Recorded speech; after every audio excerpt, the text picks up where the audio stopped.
Volume 4 C42. Peiriro stood before his assembled warriors. These were mostly the older Quagga, 5,000 strong. Row upon row, they sat and waited for their leader to speak. Pride in his people kindled like a fire in his chest. They know they are going to die, and yet they don't cry, wail, or run. What a people we Quagga are. When he was ready, he addressed them. There's not a lot of time, so I won't waste words. Brave as you are, you don't need many anyway. Peiriro said and pointed to the largest path into or out of their holding position. We're moving, going toward the only possible source of help we can find. But if the demons know, they can cut us off and kill us all. Your job is twofold: keep them from finding out. And make sure the dragons escape. We'll need them in the battle ahead. They can't follow through the long narrow paths we can, so there is only one way out. He clenched his pointed hand into a fist. Straight through. He clenched his jaw. They will fly past, and you will make sure they can. Hold the demons' attention, for now at least there aren't many of them. But if Yeldabaoth gets what he's looking for, we'll have armies to deal with. You may be going to die, but you're not dying for nothing, and you will never be forgotten. The aged Quaggoan warriors pointed their claws up toward the stone above and roared their defiance to the mountain for several minutes before Peiriro was able to speak again. When he was able, he was brief. Wait until the last of us have passed out of sight, and when we have, half of you head for the old dwarf capital to attack the demons. The other half will guard here, and by time 2,500 of you should be able to hold out against their small raids for at least a few days even without the dragons. They rumbled their grim hatred for the demons, which was already burning far hotter than it ever had against the dwarves.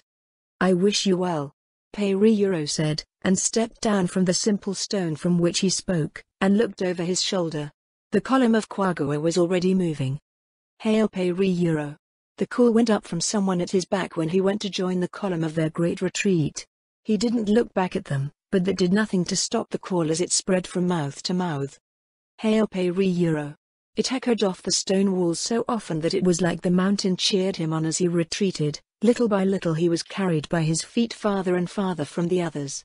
Some would still be packing, somebody would help Quad War in isolation at the end, and then the suicide unit would act. The call faded as he moved farther and farther away. His own steps were a little faster than those of the rest of his gathered tribes, passing families and warriors whenever possible until he was at the front where he belonged. The distant cheers hailing his name were reduced to whispers in the dark, and then they were gone. There was only darkness. Darkness and the sound of their trudging, desperate feet. Hour after hour. At least the dark proved no obstacle for them, but exhaustion was. Their animals had to be slaughtered en masse, save for the great numbers of lizards in small containers, and every scrap of vegetation they could eat had been harvested except for what had to be left behind for the All-Sire unit to live on until they died. Peiriro did his best to keep their spirits up, chatting with his closest fellow leaders from various tribes and treating it like an outing, telling jokes they pretended to laugh at. But it felt forced. Often their faces turned away from him. So Peiriro did what he always did. He looked forward, straight ahead, and slowly fell more and more quiet, allowing time to slip past him like the faint breeze. The one thing Peiriro did not expect was just how hard it was to just move some 70,000 Quagga. The column could only go as fast as the slowest. The very young and very old both required more rest than all the others. The need to eat and drink was also increased, and though that could be done on the move, they also had to stop to relieve themselves. This made the column frequently bunch up as clumps got in the way of others, and there were few good places to relieve themselves anyway. The wet slap of feet tramping through urine and feces was accompanied by a foul stench that he could only be glad was unable to follow after them entirely. When the breeze from the gaping hole in the mountainside died down, so did the stench. But still, they carried on over the rocky hills, old mines that connected to other mines, and not all of them were easily traversed. Under the mountain, there was no night or day, only darkness. And when you can see in the dark, what was darkness but eternal daylight? And so with no set time or way to mark the passing hours, the Quagga went by the chief's time. When he slept, they slept. When his day began, theirs would also. All hours of all the tribes revolved around the time kept by the cycle of the chief's own life. If he was a vigorous leader with little need for sleep, the rest of the tribe kept the same hours and might complain that they were tired all the time. If he was lazy, The tribe would often be envied by others, or in serious trouble if more hard work needed to be done. The chief under the mountain was the sun and moon alike, keeping setting the cycle of day and night where neither existed alone. With Pei-Ri-Euro at the head of them all, they had a vigorous and seemingly tireless chief, one who stepped forward one foot after the other without any sign that he needed or wanted rest.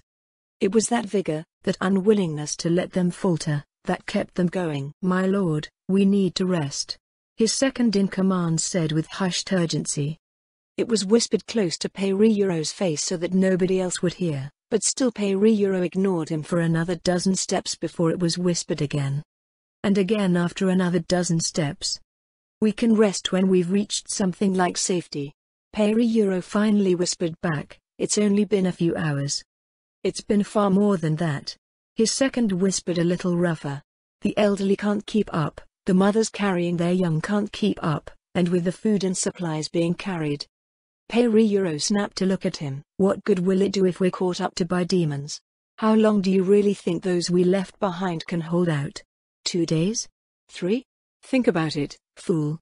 They have no healers left. Even if they hold out for 2 days, the demons will notice the lack of reinforcements soon and become suspicious. Demons aren't mere brutes. They'll wonder about the feeble attack, where the dragons were going, why we would sacrifice ourselves to let them escape. When they find our population gone, what do you think they will do?" Pei-Ri-Euro hissed the withering question and glared at the warrior.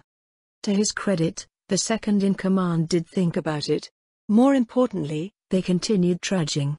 The weaker being helped by the stronger, until even Pei-Ri-Euro could go no further and they finally collapsed in the largest sigh of relief the mountain stones had ever heard, and fell to a rest from which some hoped never to awaken. Volume 4 C43. The next few days after Ainz returned from his meeting with Demiurge were busy ones. With none of the three geniuses at hand, Ainz had to negotiate the terms of the integration of the dwarves into the kingdom of Nazarick on his own. However, as he sat at the patched-up table with his new subjects, he found he had 2 key advantages. My time in sales and as a salaryman in an alcohol-heavy environment both work in my favor. Simply put, they were the perfect people to negotiate with. He plucked beer in abundance from his inventory and used one of his oldest tricks. "We only drink when we've agreed on something." This caught the dwarves off guard. "Will you not simply dictate to us the terms of our submission?" the aged counselor asked, and Ainz looked at him from behind the mask he was nearly ready to remove and answered. "No. There need to be benefits for you here, or you will want to leave one day. I want you, not merely your mountain," Ainz replied, and unwittingly won over the worried elder in a single sentence. They licked their lips as they looked over the frosty bottles, eyes as big as saucers, and as a measure of goodwill, Ainz suggested they bring another glowstone into the room to brighten it up. "Agreed," they said in unison, and each reached for the first bottle before even calling for a stone to be brought. So he removed the mask, offered up the bottles, and did what salarymen did best. He proceeded to drink the dwarves under the table with one bargain after another. Thanks to the intoxicating effect of the alcohol of Nazarick thick in their heads, they negotiated very lightly. By morning on the 5th day they agreed. The dwarves will pay taxes collected annually to the kingdom of Nazarick. These taxes may take the form of raw ores, or requested finished goods, as well as coins of true weight. The kingdom of Nazarick will in return establish the security of trade routes, and accept responsibility for the safety of the shipments. Furthermore, the dwarves will accept the use of Nazarick labor forces as their king sees fit to provide, and pledge fealty and obedience in all matters of policy both foreign and domestic, with no laws of the dwarves contradicting the laws of His Majesty or the kingdom without special royal decree of Nazarick's throne. It will be further provided that the king of Nazarick will act to protect the dwarves using such military forces at his disposal, with dwarves obligated to provide full support in those endeavors, and bear the cost of their own defense, including repaying any debts incurred in addition to annual taxes. Travel may be conducted freely without papers, and the practice of slavery will be barred from use as a penalty. All violent criminal elements, when sentenced, will be dispatched to Nazarick for confinement or disposal such as the throne deems fit. The more the dwarves agreed, the drunker they got. The forge master, when deep in his cups, swaying on his seat, held up the bottle with the devil on the front label and pointed at his new king. "I'll work real hard for ya. This the best beer ever, and they say ya can tell a lot about showman by the drinkin'. The best smith ish, an arcana wait to prove it. He hiccuped several times, and Ein sipped politely while the old forge master spoke. That's quite a boast. He smirked. It felt good to bear his face for once, and by the time anyone knew, Eins felt confident that the rest of Nazarick would already be informed and have come round. Demiurge's acceptance touched Eins's heart so much that the fear was replaced by warmth, and it was matched only by his shame in telling Albedo last. I've done the most to harm her, and because of that I've punished her more by trusting her the least. I can't delay long in telling her the truth. Whatever she does, I have to just accept it. It was a dreadful thought, and he covered it by answering the forge master's boast and reaching into his pocket dimension. From it he drew a small green knife and a small green ingot. Do you think you can work this? It's not the best of the ores we have in Nazarick, but so far nobody outside of Nazarick has even seen it. The forge master still swayed in his seat, but as the ore and the knife slid down the table with a long scraping noise, his eyes took on a professional look that only the master of a craft could attain. He set down the beer bottle, after chugging the contents which remained with several steady and audible gulps, then picked up both the ingot and the knife. I dunno. He looked them both over with a critical eye. He cut the ingot with the knife of the same shade, looked at the mark it drew along the surface, then took out his own blade from its sheath on his belt. Steel at a glance, good steel. He drew a line beside the mark made by the green-bladed knife. He frowned, he ran the blade back and forth several times, then set the ingot down and pressed harder, grunting with effort as he tried to mark the ingot with his steel. This isn't armantite. Manatite. Adamanite.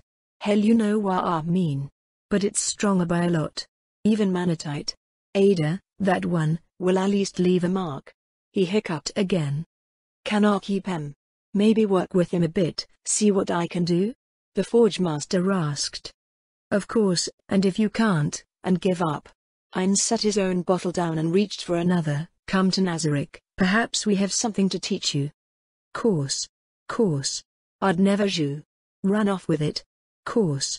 The forge master stammered, and then quickly stored both the knife and ingot away again. He then held on to his smile. His eyes, already glassy, went blank and he fell face first onto the stone table and began to snore. There was the faint crunching noise when he hit, and a little blood seeped its way out into view, but the other dwarves didn't seem to notice or care. Is he all right? Eins asked, seeing the way the others acted. Oh, aye, Majesty, aye. The oldest of their council said.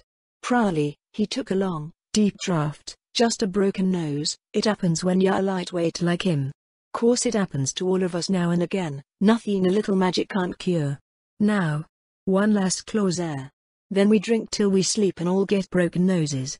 He and the remaining dwarves all licked their wet lips. Flecks of beer foam was caught in most of their beards, and their glassy eyes sparkled at the final condition. No taxes on the trade in beer, production or shipment, and course. One wee lil measure. I hope ye can forgive. One lil time per year, say. Ta mark this treaty. Yes, send the council a gift of beer from your home, ye know. A cask or two between friends ta show ye friendship to us all. Agreed. Eins remarked, and the entire council cheered. Save for the snoring forge master, their bottles went up and tilted high as their heads went back to drink every drop. It went on, until true to the old councillor's word, they one by one fell forward onto the table and broke their noses as they passed out. Eins was finally alone in being awake. Dwarves. They're a very interesting people. I probably could have won them over just by trading them beer and then cutting off the supply unless they surrendered.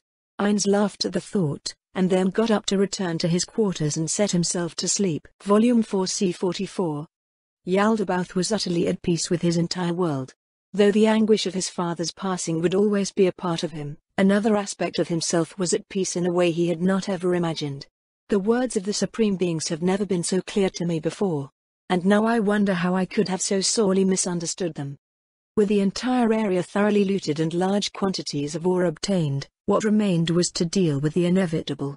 His demon familiar, a little winged bat through which he could watch when not controlling the evil Lord of Wrath, revealed the coming of 2,500 Quagua, or so he estimated them to be. Just as I predicted, they're going to launch an initial attack to get their most important assets through and disguise their retreat. An intelligent decision. Their leader should be spared so he can serve Nazarick. The noise of the Quaggoas trampling feet over the stone was lower than it should have been as they trotted along. They were obviously endeavoring to be quiet. The dragons were more successful in that much. Presumably they were flying, as the bat wings fluttered back and forth with a heftier breeze against its body than should have existed underneath the mountain. 1 hour or less. Demiurge considered, and he abandoned the consciousness of the familiar. His mind was back in his own body where it sat cross-legged in the now completely empty vault. He didn't linger, casting it out to dominate the mind of his subordinate, the evil Lord of Wrath. The towering demon accepted his master's will over his own, and anticipating the arrival of the Quaggoa, he ran back to the dwarven royal treasury and shut the door behind himself. The handful of summoned demons put their backs to the path the Quaggoa would come from, seeming to be focused on the prisoners they kept for experimentation. The dwarves and Quaggoa were few, but it would be enough to drive the point home about common enmity and propel his master's narrative. The hour estimate proved to be off by only a little as the Quaggoa picked up speed. They roared out their war cries and charged at the demons who turned on the attackers in surprise. They charged the Quaggoa with the utmost arrogance, taking the earthbound prey on their own level, their claws sweeping out and slashing through 6 at a time before the Quaggoa could get close enough to bite or claw for themselves. Yaldabaoth, however, only listened while the Quaggoa swept past, and seeing prisoners, freed them indiscriminately without thinking, cutting the bindings of dwarf and Quaggoa alike and pointing back the way they came. Here and there, his sensitive ears caught a few words. Go that way if you want to live. Slay the demons. Defeat the demon emperor. And the assorted curses and cries of relief and pain all blended together in a kind of musical harmony of the likes Demiurge never tired of in the least. The demons fell backward, crushing the Quaggoa on their back. The prisoners, those who were able, ran for their pathetic lives the way they were told. Their shared suffering was such that they grasped even at an enemy's hand if it promised some small hope of salvation. Pounding feet and cries of hatred and rage quickly changed as the sound of great dragon wings beating in the air outside briefly drowned out all else. Now, Demiurge told himself, and Yaldabaoth emerged from the vault, bellowing with rage as he realized his forces were under attack. The dragons curled their throats and blasted him with their icy breath. Yaldabaoth opened his body up by squaring off against them and holding out his fiery red arms so that he was easily struck. He laughed at the dragons. Fools. Fools. You may escape for now, but you can't hide forever. I know where it is now. I will finish off the Quaggoa myself, and chase you down and kill those disgusting animals you called dwarves. I will avenge my past defeat 1,000-fold when I skin you alive. I will have you healed and skinned and healed again. Your suffering will be without end. So run. Run and enjoy your delusions while I let you have them. You'll know true despair soon enough. His body was coated with the blue ice of their breath weapon, but if it was strong enough to do anything against him, they didn't see it. Yaldabaoth charged toward the fray, his body burning through flesh as he came near to it. The Quaggoan fur burned as easily as oily animal fat, and his fallen demons began to turn the tide. A few Quaggoa started to flee as if they were chasing after their courage, others redoubled their efforts. They clambered over the demons in a desperate bid to take down the beings that looked down on them. Their claws didn't do much damage, but they began to topple the evil beings one by one, slaying the summons. It doesn't matter if you kill these. I'll summon more tomorrow and come for you, Yaldabaoth shouted to the ones who ran. He waded into the fight of those who continued the fight. With the dragons gone, and seeing no hope of escape for themselves, they fought with wild abandon. Slashing, clawing, desperately trying to reach the apex of the demons where they could get at the vulnerable eyes, some became smears when they were thrown against walls. Others became like squashed bugs when demons quashed them underfoot. Yaldabaoth himself, however, only walked and what came near, turned to ashes and blew away in the little breeze. The numbers of the Quaggoan invaders began to dwindle faster and faster. Several of Yaldabaoth's weaker summons were dead, but it didn't matter, even those who remained could see that for themselves. Yaldabaoth's mere existence determined their defeat, and brave Quaggoa died screaming in pain and fear when he came close to them. But there were no other runners. They fulfilled their oath to stand and die, buying time for the dragons and their comrades to escape to some form of relative safety. Finally there were only 3 remaining Quaggoa, their backs pressed to the wall. They held their claws up in defiance, one leg back, both claws up. More notably to Yaldabaoth. They were all exactly alike. He stopped close to them. He pointed down at the 3 dark-streaked Quagga warriors with the bright red stripes in their thick fur. You 3. Are you related? The surviving demons fell in at either side of Yaldabaoth, forming a semicircle which surrounded the trio against the wall. Brothers. The center Quagga shouted and tensed. Brothers, are you ready to die together? Yaldabaoth's mocking voice met the 3, who shifted on their feet but remained resolute. That's right, they shouted and snarled, baring their teeth at their endmaker. I will spare the one who kills his brothers. Yaldabaoth replied. The 3 stopped where they stood. The center Quagga answered for them all. Not on your life, he hissed. And you too. Does neither of you want to live?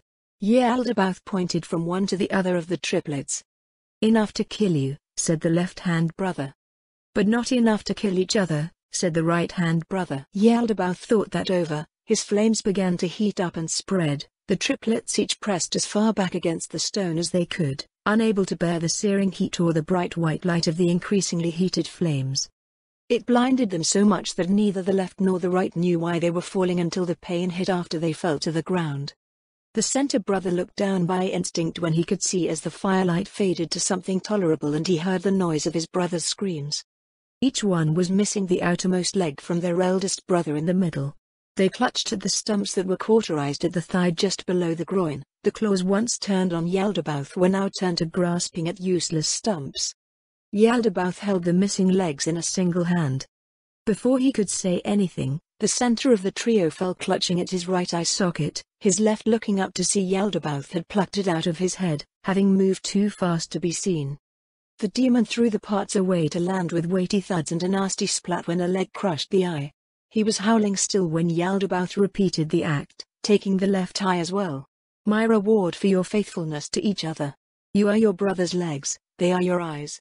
I wonder if you'll make it to the dwarves or not. Now go. Run. Or I suppose hop away before I change my mind and you become ash. Yaldabaoth laughed as the blinded fumbled for brothers and they for he, then the demon left them alone to whatever end they found for themselves. Volume 4 C45. The dwarves saw the demons coming long before they arrived, a dozen of them, large red creatures with pointy-tipped tails, large bat wings and blood-red bodies wreathed in flame. They were few in number, but would tower over any of them with ease. The great bell of the last dwarven city tolled again, its deep ring bouncing off the walls calling all the strong to arm themselves and fight, or the weak to hide themselves and stay the hell out of the way. Ainz was well prepared for this, and by luck was near where Heginmal lay reading when the dwarves fell into chaos akin to what happened when an anthill was kicked over. Ainz reached out and put his hand on Heginmal's head, which dipped down to make that easy for his master. Heginmal. It's beginning. No sooner than the words were out of his mouth than it hit him. That was. Oh God, that was so edgy and melodramatic. No. Pandora's actor really did get all this from me? I can't still be a Chunibyo. I can't be. No. I grew out of that shameful phase. It was enough to really piss him off, and Heginmal steeled his heart as he detected his master's resolve to fight hardening within. At your command, master. I'm still not much use, but I'll do my best. Heginmal promised as Ainz swung himself over the back of the dragon's neck. Without any other outlet for his anger, he turned it on the summoned demons. As he ascended to the sky he shouted down to the dwarves, you have your weapons. Use them. It was the right thing to say. Dwarves who panicked froze stiff and looked at what their hands held as if they'd forgotten they had a means to defend themselves. Their terror turned into resolve as they watched the new king on Dragonback ascend above their heads and head the only direction a king should go. Forward. Towards the enemies of his own, he soared beyond the wall, and eager to unleash his temper, Ainz immediately began blasting spells. Maximize magic, Thousand Bone Lance. And thousands of bones shot toward the demons, knocking several from the sky as the others scattered. Black hole. He pointed at a more distant demon, and a void opened up to suck the horrified summon in with a scream of pain. The dwarves were galvanized by the soaring dragon and soaring king, the blast of icy breath raking over demons and the dread, impossible magic of their new lord threatened to take the whole on by themselves. And win. Come on you lazy bastards. Earn your beer. Are you going to let our king fight them all for us by himself? The dwarven commander shouted and it spurred the briefly stunned dwarves to renew their vigor.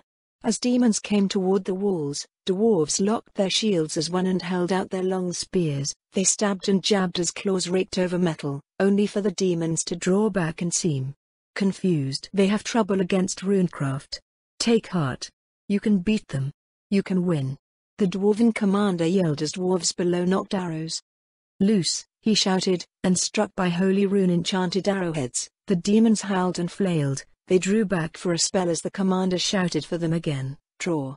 The sound of bows being knocked with fresh arrows followed his command, but the demons dropped down to charge the wall directly and avoid the flight. Hold. The commander shouted and held up his axe over his head. The demons charged the wall while their king's spells obliterated another of their ranks. Before the eyes of every living, doubting dwarf, the foreign king became their own as he put himself beyond the wall for their sake while their people held the walls. The demons struck the line on the wall, and dwarven bodies flew backward to strike the stone buildings. Some were unable to move, while others would never move again, and others began to rise to their feet, slowly, but they rose with groans of pain. Atop the captive part of the wall, the dwarves formed up a fresh line. Loose. The commander's axe came down and the twang of bowstrings echoed against the wall that stood between their families and destruction. Their arrows arced up and struck the demons at close range, piercing their burning red flesh and sending some to fall over dead while others howled at the infliction of holy damage. Infantry advance. The dwarves dropped spears and drew their short rune-enchanted holy axes. Hacking began as the dwarves locked shields again and faced the demons on both sides. The commander watched from below, turning an eye toward the king who still fought 6 more demons alone while his people struggled against the rest. It was at that moment that he heard a terrible roar of furious rage under the mountain. No. It couldn't be. The dwarves on the wall, and the demons themselves, all briefly paused to look at what fresh nightmare came, not knowing for whom it was bound. Mothers. Brothers. Sisters, Hedgenmole shouted with relief at their coming for the first time in his life as the Frost Dragon clan survivors soared into battle, their claws snatching demons from the air and hurling them to the ground. Able to use their wings, size and breadth to best effect in the open area, the crash of demon bodies harder than stone cracking the mountain base made the truth of the origins of the Great Rift obvious to all. The dragons took a demon each and roars raged loud enough that mothers clutching children could not even hear their children cry right beside their ears. The ancient walls of the city threatened to collapse from the shaking, but the tide was clearly turning in favor of the dwarves. Demons began to fall one by one, cracking the foundations further, or tumbling into the abyss where none came back up. Until at last there remained but one embroiled in battle with the king over Nazarick, caught in a close battle between the two. The dragon mount bit and clawed against the demon until a wayward backhand caught his head and tumbled the dragon to an audible and ugly thud. The watching city and the family of the dragon gasped collectively as the king was left without his mount, grappling the demon and tumbling faster and faster toward the stone until they landed with such force that rocks became dust and shrouded them all. "Get up," the commander said from the wall he'd raced up to. "Please be all right. Please. We need you." The dust began to settle with the noise, and as the dust settled, there stood their king, his white robe dusty as could be, but the demon caught in both his hands and held aloft at the arms. "Now. Just. Die," Irons bellowed and tore as the demon screamed, and its arms were torn from its body. It fell to the dust, and howled with its open maw one more time before the king raised up his foot and brought it with inexorable decision down onto its skull, crushing it into fragments and ending the fight. Still. Nothing moved. No one spoke. If anyone breathed, it couldn't be heard. Irons approached the fallen body of Hedgenmole and put out his hand to touch the unmoving mount. "Hedgenmole, are you all right?" Irons asked in a delicate whisper, breaking the silence that held before the city walls.